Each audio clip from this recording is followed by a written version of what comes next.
Sarah, how did you get from you'll tell us some of these stories, but how did you get from some really dark places into lassoing your psychic abilities and then parlaying that into a career as a paramedic? As a paramedic. Yes. Well, it's definitely been a long road. Yes. So I've been able to see, hear, and feel energy outside of the normal senses since I was 7.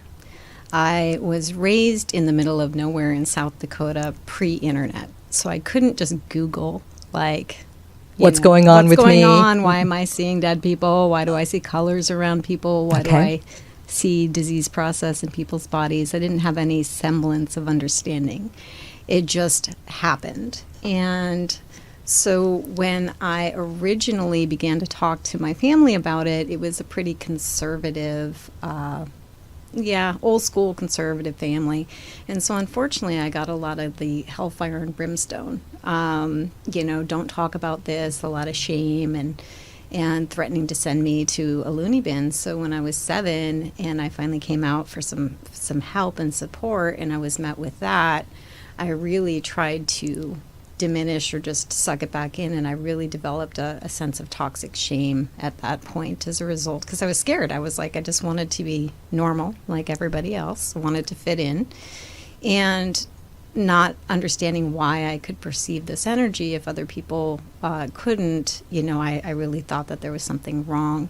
So for me, that in addition to a very turbulent upbringing and childhood, I didn't have a lot of nuclear family stability or support either.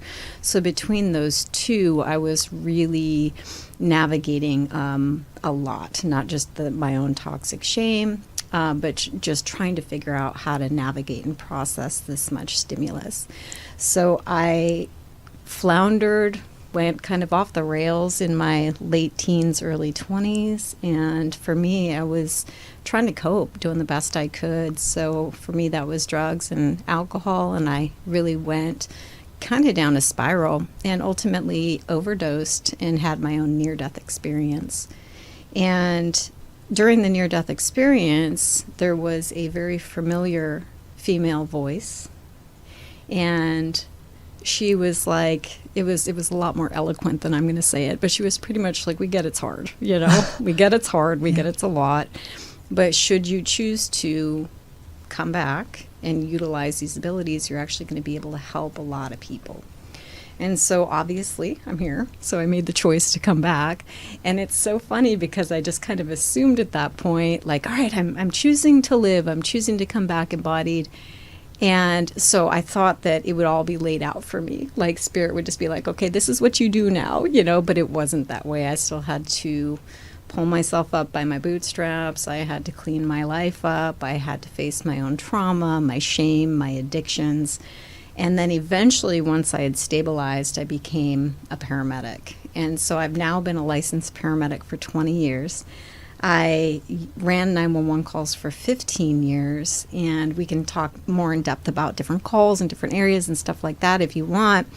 But on the 911 calls, what ended up happening, and again, it was nothing I was trying to do, it was just happening, was I became the paramedic who was always there for death and extreme crises. And the energetics of a scene, I began to notice. Essentially, it's like organized symphony in the middle of crises or chaos. But I could actually watch how the chakra systems would release from the body and watch the soul exit out the crown of the head as we'd be doing CPR. And I would watch the deceased loved ones come in to greet the patient, and I would watch them transition. The whole time we'd be running the protocol. Yeah. And so that's kind of a roundabout, but it catches you up in terms of like how I ultimately got in.